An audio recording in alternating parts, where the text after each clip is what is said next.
Bom, torcedor vascaíno, vambora para mais um vídeo, mais um Fala Gigante aqui no nosso canal do Gigante Vasco. O segundo vídeo dessa quinta-feira, meu amigo. Uma quinta-feira bastante movimentada na nossa colina histórica. Quinta-feira, principalmente de novidades quanto a Evangelos Marinax.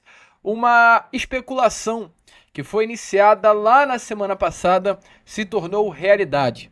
Após dias intensos de namoro, realmente, meu amigo, nesse momento há negócio. Evangelos Marinax já está trocando alguns documentos com o Vasco da Gama, não para assinar nenhum contrato ainda, mas para analisar a situação da Vasco da Gama SAF e, através disso, formalizar uma proposta. A gente, é claro, vai falar sobre isso com vocês, trazer aqui nesse Fala Gigante todos os detalhes de tudo o que está acontecendo, que foi uma manhã de sexta-feira assim muito movimentada de fato, muito agitada, tem muita coisa para trazer e aqui você vai ficar muito bem informado. Talvez você esteja até confuso, porque eu te falo, tá? E a gente não tá aqui para omitir, para esconder, para te enganar e te trazer uma realidade que não acontece. O Evangelos Marinax, ele conversa com o Vasco, mas ao mesmo tempo que é uma conversa com o Vasco, há uma conversa também com um outro clube aqui do futebol brasileiro. Mas enfim, Vascaíno, a gente vai trazer tudo isso a vocês, vai deixar você aí muito bem informado sobre toda essa situação. Teremos pela frente um Fala Gigante bem movimentado. E falar também sobre a situação envolvendo o técnico do Vasco da Gama, Rafael Paiva, tá, torcedor? Porque, infelizmente, para alguns, felizmente para outros, Rafael Paiva nesse momento está na berlinda dentro do Vasco da Gama, sem muita garantia de uma permanência para a temporada de 2025. A gente vai explicar isso aqui para vocês. Então fiquem atentos, fiquem ligados e segurem esse Fala Gigante que vem muito agitado. Um Fala Gigante mais rápido, tá? Um Fala Gigante mais express. Pelo menos a gente vai tentar aqui e a gente já traz essa ideia a vocês no início do vídeo. Porém, é claro, rapidinho, né? Antes de começar aqui esse conteúdo, antes de começar esse Fala Gigante, como a gente sempre faz aqui no canal, quero dar as boas-vindas a todos vocês que estão chegando aqui ao nosso canal pela primeira vez. Para quem ainda não me conhece, Vascaíno, muito prazer. Eu sou o Lucas, você está no canal do Gigante Vasco, o canal do torcedor vascaíno. E olha, Vascão, é o seguinte, você que está aí do outro lado e ainda não é um inscrito do nosso canal, rapaziada, venha logo aqui embaixo e já se inscreva no canal do Gigante. A gente conta muito mesmo com a presença e o apoio de todos vocês aqui no nosso canal. Hoje, já, a gente terá uma entrevista coletiva do Pedrinho às 3 horas da tarde em São Januário.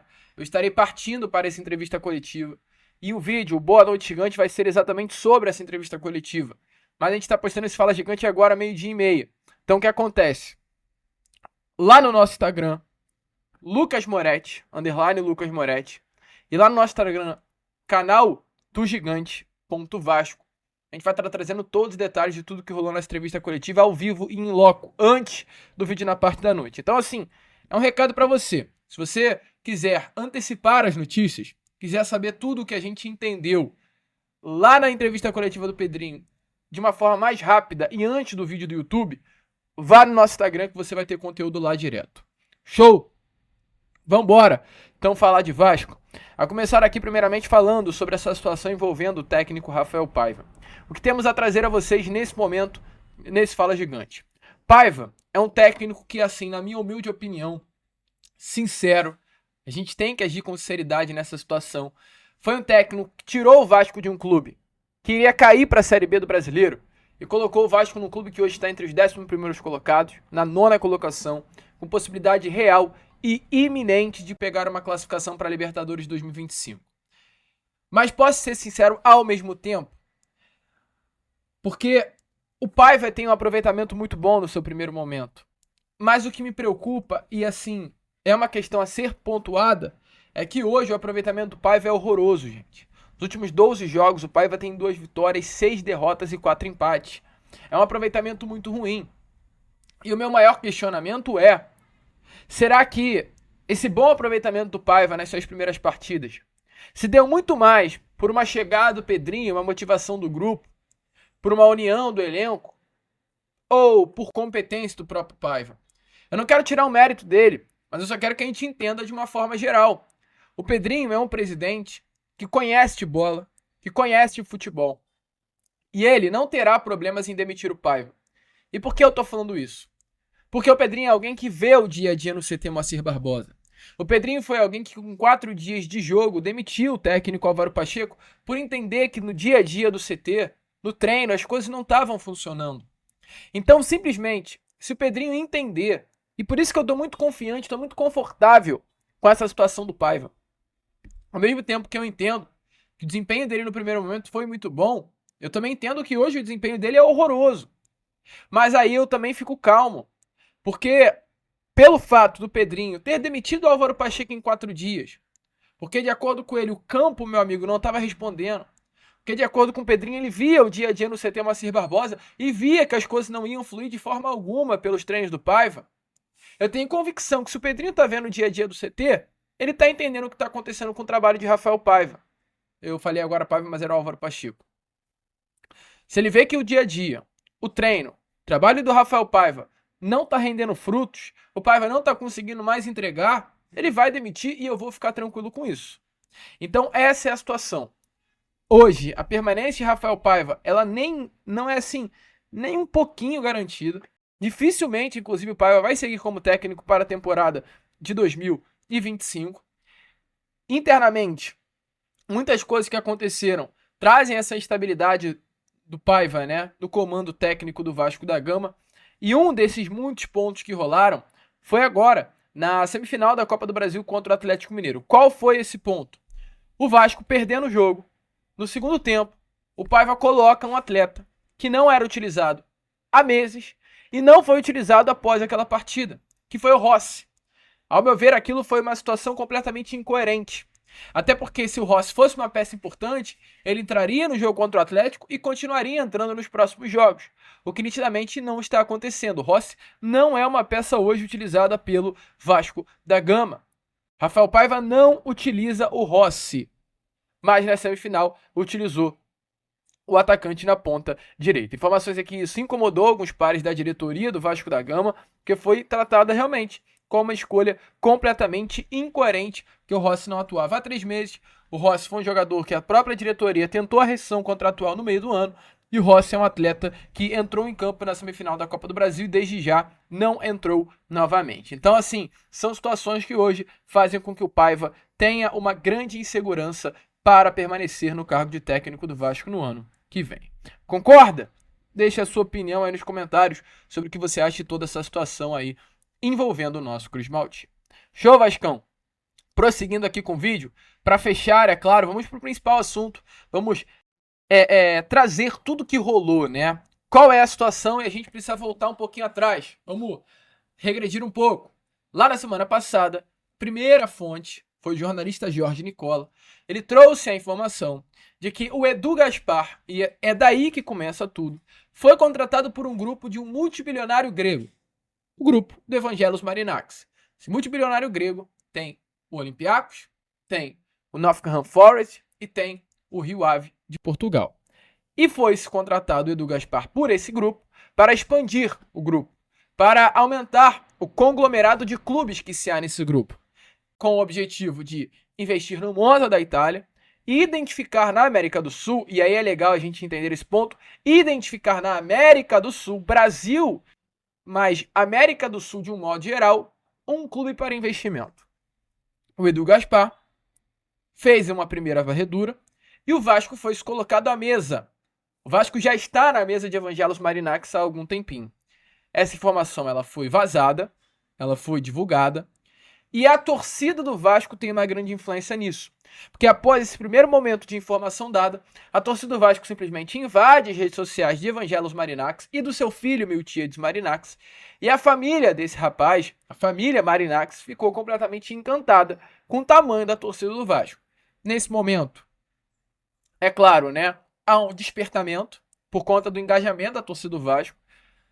Os Marinax, e é assim que eu vou citá-los, tanto pai quanto filho, ficaram encantados com a força da torcida do Vasco, com o engajamento do torcedor vascaíno, com a possibilidade de fazer algo grande no Brasil. O Brasil é um país que anima muito essa família, esse novo grande grupo de futebol, porque não é um país de futebol com fair play financeiro, então é liberado o investimento, né, em contratações, em compras, em jogadores, o que encanta a possibilidade de fazer um grande projeto, investindo milhões e milhões de reais aqui no futebol brasileiro. Então tudo isso está encantando eles e por isso eles querem o Brasil. O Vasco da Gama surgiu como essa possibilidade. Informações é que eles estão muito empolgados com o Vasco. Por quê? Porque há 2 meses atrás, em setembro, pai Evangelos e filho Miltíades estiveram aqui no Rio de Janeiro para acompanhar a delegação do Olympiacos em um jogo entre Flamengo e Olympiacos na final do Mundial Sub-20. O Flamengo é campeão do Maracanã e ambos, Miltíades e Evangelos, conhecem o Maraca. Informação é que eles ficaram encantados com o Rio, encantados com a forma com que o Rio de Janeiro vive futebol, encantados com a forma que o Rio de Janeiro respira o futebol. E tudo isso encantou. Então, assim, tem coisas que, meu amigo, é reservada. Assim, eu não acredito em destino, eu acredito em Deus. Mas tem algumas coisas que parece que Deus faz, né? Deus liga, Deus conecta. Porque os caras estiveram há 2 meses atrás no Rio, se encantaram pela cidade, entenderam a possibilidade de fazer um projeto fenomenal no Brasil por todo o cenário do futebol brasileiro. E aí vem a informação de que o Vasco é uma SAF logo após a contratação do Edu Gaspar, que procura um novo dono. E é um clube do Rio de Janeiro, local onde ambos se apaixonaram após uma pequena estadia aqui na cidade carioca. Então parece que tem coisa unindo, né? O Vasco e a família Marinacci. E qual é a situação hoje? A situação é a seguinte, antes de a gente prosseguir com o assunto Vasco. O interesse do Marinacci é um clube do futebol brasileiro. Mas ele quer fazer um grande projeto. O Vasco é um clube que pode fazer um grande projeto, sem dúvida. Mas o Vasco não é a única bolacha do pacote. Há vários clubes hoje que querem ter um grande investidor. O Fluminense é um clube que já deixou muito bem claro que quer se tornar SAF, que vai se tornar SAF no ano que vem. A gente tem várias outras SAFs hoje na Série A do Brasileirão. E a informação é que, além do Vasco, há um outro clube aí nesse negócio, tá? Há um outro clube que Evangelos Marinacci olha de uma forma assim, meio distante, analisa e vê a possibilidade de um investimento.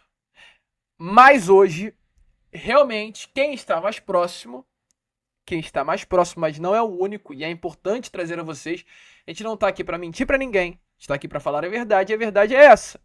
Tem o Vasco na mesa e tem um outro clube na mesa. Gente, os caras estão a fim de negócio.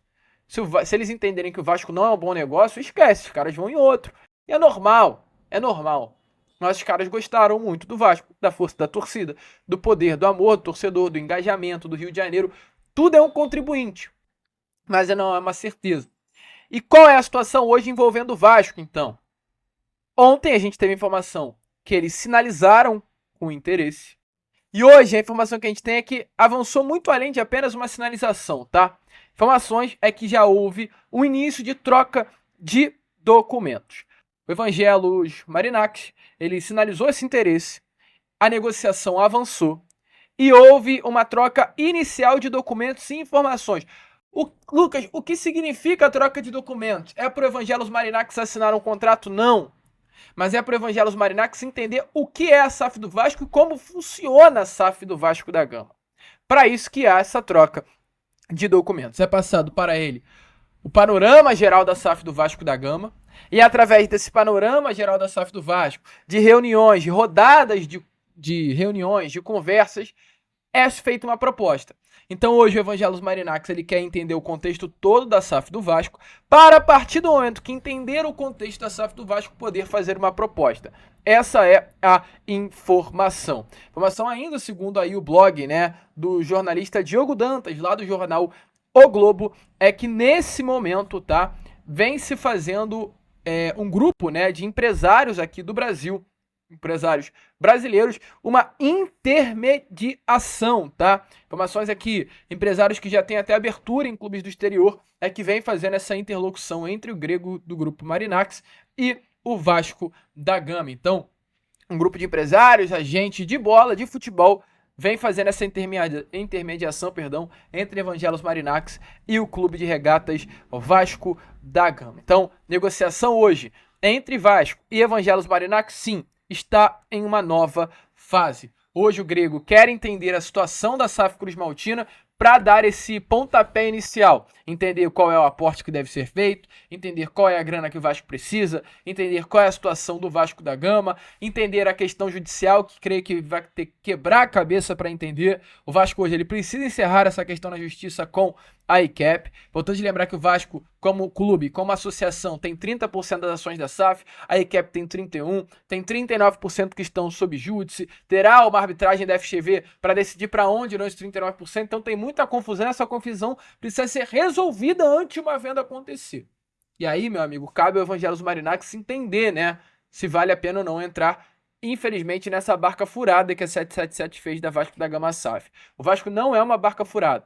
O Vasco é um clube gigante, com potencial de retorno de investimento enorme, assim, apaixonante, mas que infelizmente foi degradado, estragado pelas pessoas que passaram pelo nosso clube. SAF, associação e 777. Todo mundo no mesmo balaio. Não vejo, infelizmente, diferença alguma de algumas pessoas que passaram pelo Vasco da Gama como presidente dessa 777 Partners, que também estragou com o nosso clube. A situação hoje é essa. Ou seja, a informação que há algum tempinho atrás começou a surgir no meio da torcida vascaína de que o Pedrinho não queria vender a SAF não é real. O Pedrinho tem por objetivo sim vender a SAF. O Pedrinho iniciou esse processo de mediação para dar tranquilidade, recuperar as contas da SAF para os Maltina, sair de uma asfixia financeira que o Vasco da Gama SAF sim vivia e automaticamente, através disso tudo, iniciar esse processo de recuperação judicial para logo em seguida vender 70% da SAF para um novo dono. A intenção é sim vender, mas não de uma forma corrida. Para o vascaíno, amanhã o Marinax já estava aqui sentado na cadeira de CEO, comandando a SAF, investindo milhões, mas não é assim. A gente pensou assim desse jeito lá em 2022, para vender para 777. Então olha no que deu. Hoje o pensamento é, vamos com calma, devagar, tranquilo. Vamos avaliar o investidor, vamos entender quem é esse grego louco, magnata, com 22 milhões de fortuna. É seguro? Se for seguro, vamos dar andamento, seguir e vender. Essa é a situação. Mas tá saindo. O interesse inicial que começou. Lembra que há um tempo atrás eu falei que tava rolando um flerte? Que não tinha namoro, que não tinha casamento? Era um flerte. Que, ó, o Marinax estava aqui desse ladinho, o Vasco estava lá do outro lado, o Marinax estava olhando pro Vasco, o Vasco estava olhando pro Marinax. Hoje, eu não digo nem que rolou um beijinho, mas hoje eu digo que os dois já chegaram juntos, sabe? Começaram a trocar uma ideia, conversar. Estão se conhecendo. Então, flerte, um de cada lado. Hoje, os dois já estão sentados ali numa mesa trocando uma ideia para ver qual é. E aí, meu amigo, se o papo for bom, dá jogo.